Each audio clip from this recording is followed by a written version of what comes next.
คันแน่ว่าใจหมักแล้วว่าไกลปานใดก็มาว่ะโดยฮักแบบว่าฮักผู้ชาวต่างบ้านว่ะ โดยแต่ได้ยินอยู่ตัวนี้หรือว่าเพิ่นเว้าหยอกบ่เนาะมาแล้ว ใส่เพิ่นมื้อนั้นเพิ่นว่าบัดธรรมมาแล้วเพิ่นว่าหยอกเพิ่นโดยแท้จริงจักสิให้มาคู่มือก็บ่จักชักแลจังว่าอยู่ผู้เดียวตอนนี้ก็ชาวแพงบ่อยู่แล้วเพิ่นก็เหงาแล้วเด้แม่นบ่มีหมู่คุยบ่มีผู้เว้าบ่มีหมู่คุยไปเลี้ยงงัวเพราะบ่ได้ฝากเพิ่นบอกเพิ่นให้คิดจิรอมาเอาไว้ในเด้อสิไปกินเนาะลืมเนาะคันมีโทรศัพท์นี่คือเหมือนเจ้าชะแพงนี้เจ้าไปนอนอยู่ไสไปนอนนำแม่เราเพิ่นบอกแล้วยังบ่ได้กลับนอนเฮือนเองบ่ยังนอนนำแม่เจ้าแพงแม่เจ้าแพงนอนคนเดียว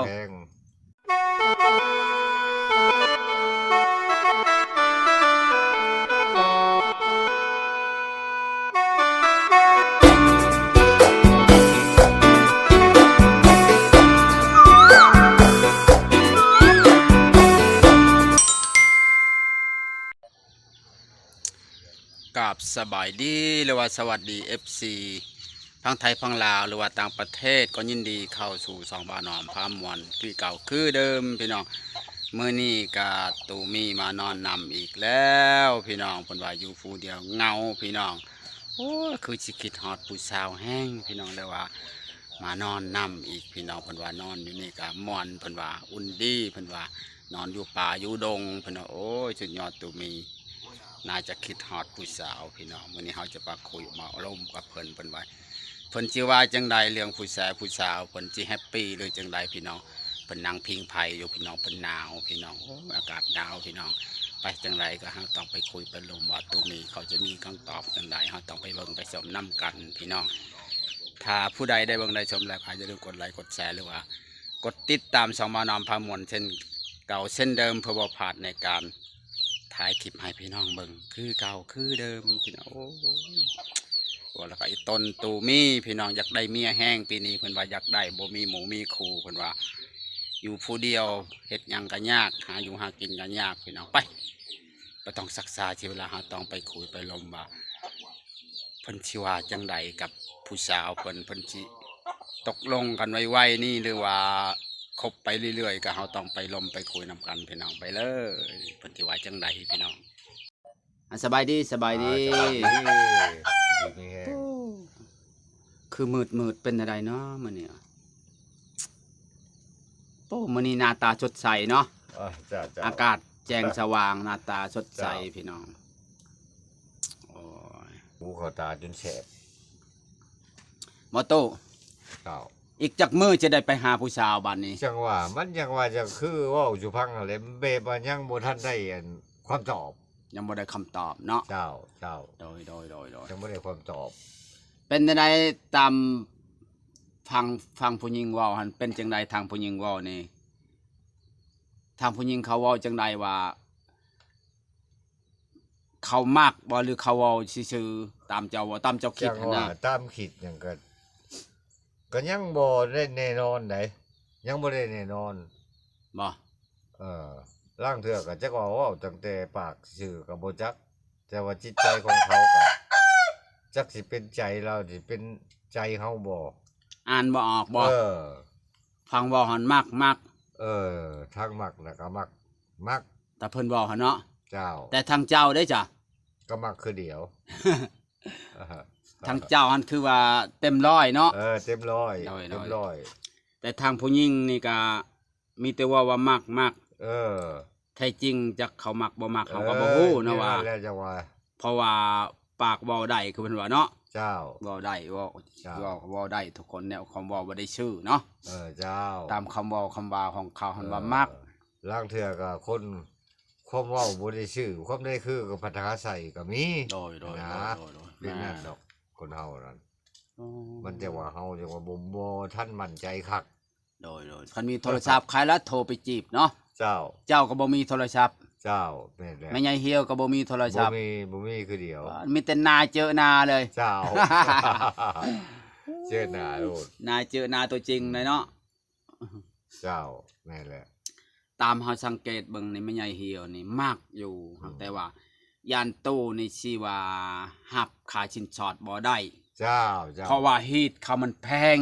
ถูกต้อง หมดบ้านน่ะก็เป็นแต่เฮือนเดียวน่ะนะ โอ้ หมดบ้านน่ะมีแต่เฮือนหลังเดียวเฮือนเราอยู่ฮะ โอ้ กินควายพีเขาอ่ะ อืม จำความเฮือนนั่นพีเขาหาเป็นน้ำเฮือนเขาอะนะ โอ้ หมดบ้านนะฮะ ต้ ต้ อ อง งบ่แม่นว่าสิตีรวดกวาดเพียง บ่ เบิดบ้านบ่ มีแต่เฮือนหลังเดียวล่ะฮะ โอ้ หมดบ้านนั่นนะฮะ ก็พอ มีแต่เฮือนเขาฮะว่าต้องกินควายตัวหนึ่งจำความผี โอ้ จึงจะเอาเราได้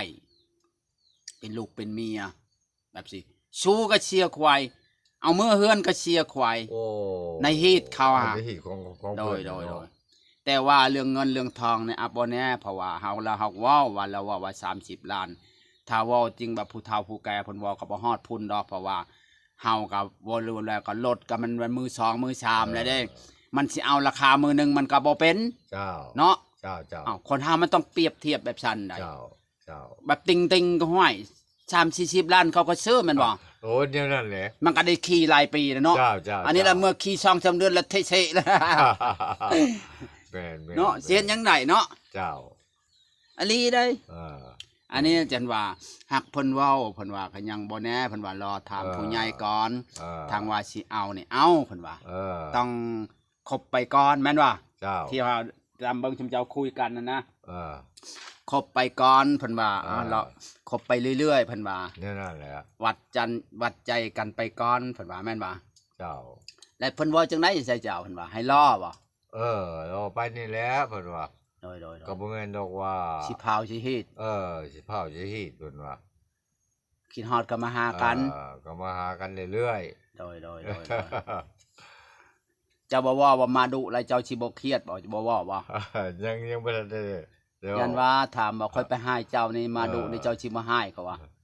ได้ยินแต่ว่าเพิ่นออกปากขยักเสียงว่า มาดูหลายเจ้าบ่เมื่อยบ่ อ้อแล้วจะตอบจังไดวะ ได้ เนี่ย ยินแล้วตัวนี้นะ โดยแล้วจะตอบเพิ่นจังได เฮ้อก็บ่เมื่อยว่ะ คนมากันติ คนหักกันว่ะเบว่ามัก โดย คันแน่ว่าใจมักแล้วว่าไกลปานใดก็มาว่ะ โดย หักเบว่าหักผู้ชาวต่างบ้านว่ะ โดย แต่ได้ยินอยู่ตัวนี้ หรือว่าเพิ่นเว้าหยอกบ่เนาะ มาแล้ว ใส่เพิ่นมื้อนั้นเพิ่นว่าบัดถาม มาแล้วเพิ่นว่าหยอกเพิ่นน่ะ โดย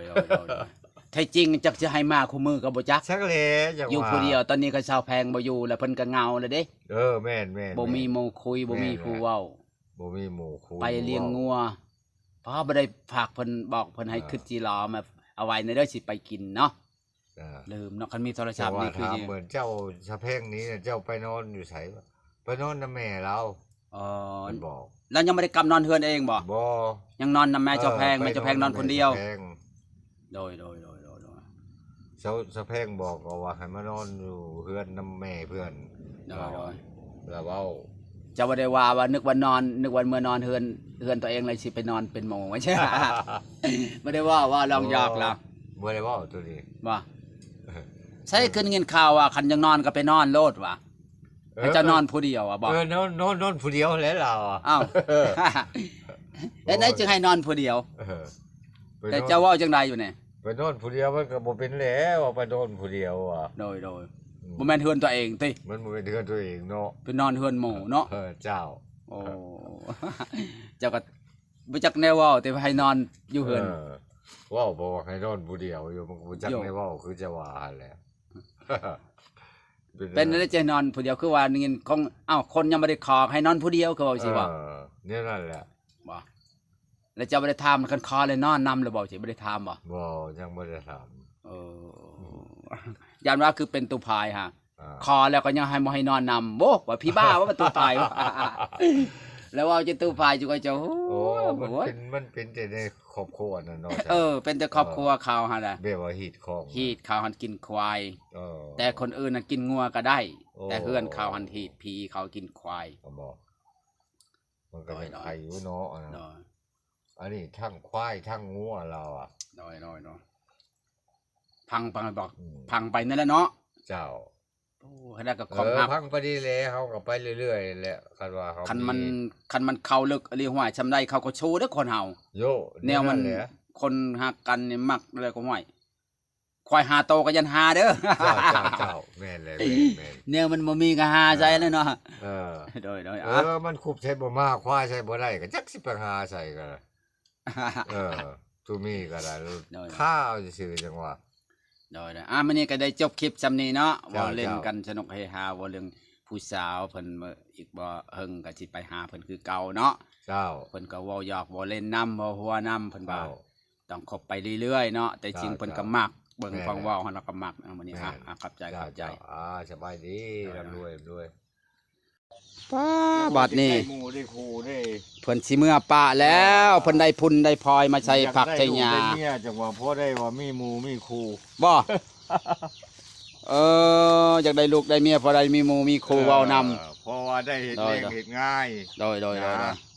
ชู สู่ชีวิตจักรยาน ชูกันกินหั่นนะ อันนี้พุนเนาะ เจ้า อันนี้ข้าวสุกมีปูนา อันนี้ใบอันนั่นนั่น เมื่อเฮ็ดนั้นได้กินปูนาหั่น อะไรครัว ครัวแล้วเฮ็ดได้บัดนี้ ครัวกินธรรมดานี่แหละ ปลดมันไม่ล็อกมันว่าน่ะ ฮะ ปลดล็อกมันแน่เดี๋ยวมันฉีกเสีย มันจังแน่แน่ดิ โถเพิ่นจะตาม เขาจะหันโมนั่น หันบ่แน่นเมื่อเจ้าหัน มันก็ถูกต้องรู้เวลาเขาอ่อน แล้วมันก็ขึ้นโล มันหันจะเมื่อหัน หุ่นอยู่นี่ หันใหม่เด้อ มันก็ห่างเห็นบ่อันนี้มันก็บ่ฮอนบ่เข้า เจ้าตีนี่ให้มันตรงนี่ มันบ่เคาะช้ำอันนี้นี่มันก็มีแต่เก่า เจ้าตีตัวนี้ลงให้มันเกาะกับตัวนี้ มันห่างโพดมัน เอาคนตี โอ้นี่เด้อ เออ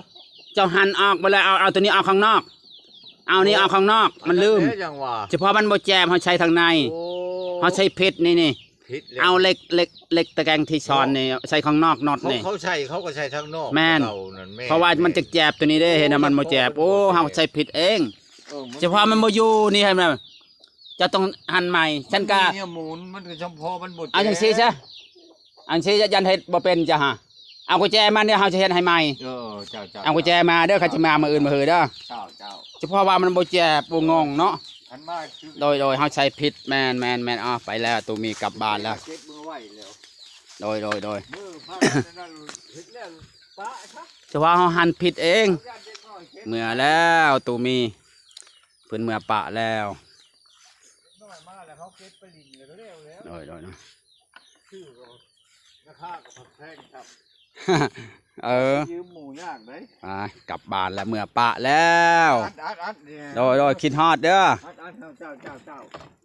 เมื่อแล้วพี่น้อง อันนี้กินธุระแล้วก็ไปหา ตูมีเมื่อปะแล้วมาถึงนี่แน่วันนี้นะโอ้เมื่อปะแล้วบ๊ายบายไปแล้วตูมีเมื่อปะแล้ววันนี้